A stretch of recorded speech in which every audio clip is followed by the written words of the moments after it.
ಎಲ್ರಿಗೂ ನಮಸ್ಕಾರ ಸ್ನೇಹಿತರೆ.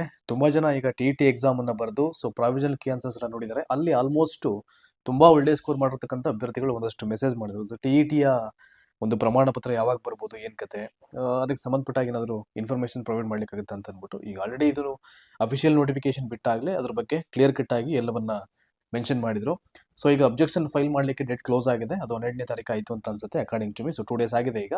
ಸೊ ವಿತಿನ್ ನಾಳೆ ಅಥವಾ ನಾಳಿದ್ದು ಮೇ ಬಿ ನಿಮಗೆ ಅಂತಿಮ ಕೀ ಉತ್ತರಗಳು ಇಲಾಖೆಯಿಂದ ಬರ್ತಕ್ಕಂಥ ಸಾಧ್ಯತೆಗಳಿದೆ. ಈಗ ಈ KRTT ಪ್ರಮಾಣ ಪತ್ರದ ಬಗ್ಗೆ ಒಂದಷ್ಟು ಮಾಹಿತಿಯನ್ನು ಕೊಟ್ಬಿಡ್ತೀನಿ ನಾನು. ಅಫಿಷಿಯಲ್ ಆಗಿದೆ, ಅದು ನೋಟಿಫಿಕೇಶನ್ ಮೆನ್ಷನ್ ಮಾಡಿದ್ರು.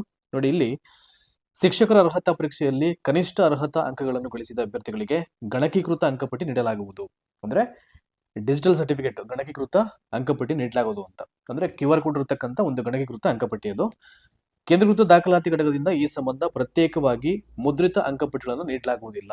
ಅಂದ್ರೆ I think few years back first TT examination conduct ಆದ ಸಂದರ್ಭಗಳಲ್ಲಿ ಒಂದು ಕಚೇರಿಗೆ ವಿಸಿಟ್ ಮಾಡಿಬಿಟ್ಟು ಅಲ್ಲಿ ಪ್ರಮಾಣ ಪತ್ರಗಳನ್ನು ತಗೊಳ್ಬೇಕಿತ್ತು. ಬಟ್ ಇವಾಗ ಹಂಗಿಲ್ಲ. ಈಗ ಇಲಾಖೆಯ ವೆಬ್ಸೈಟ್ ಅಲ್ಲಿ ಅದು ಡಿಸ್ಕ್ಲೋಸ್ ಆಗುತ್ತೆ.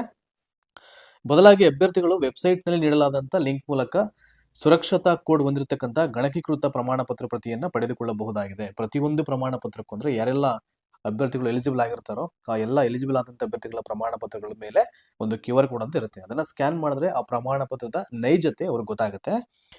ಸೊ ಅರ್ಹ ಅಭ್ಯರ್ಥಿಗಳು ಆನ್ಲೈನ್ ಅರ್ಜಿಯಲ್ಲಿರುವಂತೆ ನೋಂದಣಿ, ಅರ್ಜಿ ಸಂಖ್ಯೆ ಮತ್ತು ಅಭ್ಯರ್ಥಿಯ ಜನ್ಮ ದಿನಾಂಕವನ್ನು ನಮೂದಿಸಿ ಗಣಕೀಕೃತ ಪ್ರಮಾಣ ಪತ್ರವನ್ನ ಪಡೆದುಕೊಳ್ಳಬಹುದಾಗಿದೆ ಅಂತ ಹೇಳ್ತಾ ಇದ್ದಾರೆ. ಸೊ ನೀವು ಹೇಗೆ ಆ TET ಪರೀಕ್ಷೆಯ ಫಲಿತಾಂಶವನ್ನು ನೋಡ್ತಿರೋ, ಸೊ ಅದೇ ರೀತಿಯಾಗಿ ನಿಮ್ಮ ಅಪ್ಲಿಕೇಶನ್ ನಂಬರು, ಜನ್ಮ ದಿನಾಂಕವನ್ನ ಕೊಟ್ರೆ ನಿಮ್ಗೆ ಪ್ರಮಾಣ ಪತ್ರ ಅಲ್ಲಿ ಓಪನ್ ಆಗುತ್ತೆ. ಇದು ಯಾವಾಗ ಆಗುತ್ತೆ ಅಂತಂದ್ರೆ ಅಂತಿಮ ಕೀ ಉತ್ತರಗಳು ಬಂದು ಒಂದು 3-4 days ಆಗಬೇಕು ನಿಮಗೆ ಪ್ರಮಾಣ ಪತ್ರವನ್ನ ಇಲಾಖೆ ವೆಬ್ಸೈಟ್ ನಲ್ಲಿ ಬಿಡುಗಡೆ ಮಾಡ್ಲಿಕ್ಕೆ. ಅಥವಾ ತುಂಬಾ ಬೇಗ ಮಾಡ್ತೀವಿ ಅಂತಂದ್ರೆ it is a well and good. ಯಾಕಂದ್ರೆ for the very first time ಈಗ TET ಎಕ್ಸಾಮ್ ದಿನವೇ ಕೀ ಉತ್ತರವನ್ನು ಬಿಡುಗಡೆ ಮಾಡಿದ್ರು. ಸೊ ಅದೇ ರೀತಿಯಲ್ಲಿ ಅವ್ರು ಮನಸ್ಸು ಮಾಡ್ತು ಅಂತಂದ್ರೆ ಎಲ್ಲಾ ಪ್ರಕ್ರಿಯೆಗಳನ್ನ ಬೇಗ ಮುಗಿಸ್ಬೇಕು ಸಕಾಲಕ್ಕೆ ಅನ್ನೋದಿದ್ರೆ ಅದನ್ನ ಪ್ರಮಾಣ ಪತ್ರವನ್ನು ಕೂಡ ವಿತಿನ್ 2 days ಅಲ್ಲಿ ಅವ್ರು ಬಿಡುಗಡೆ ಮಾಡಬಹುದು. ಅದೇನು ದೊಡ್ಡ ವಿಚಾರ ಅಲ್ಲ ಇಲಾಖೆಗೆ.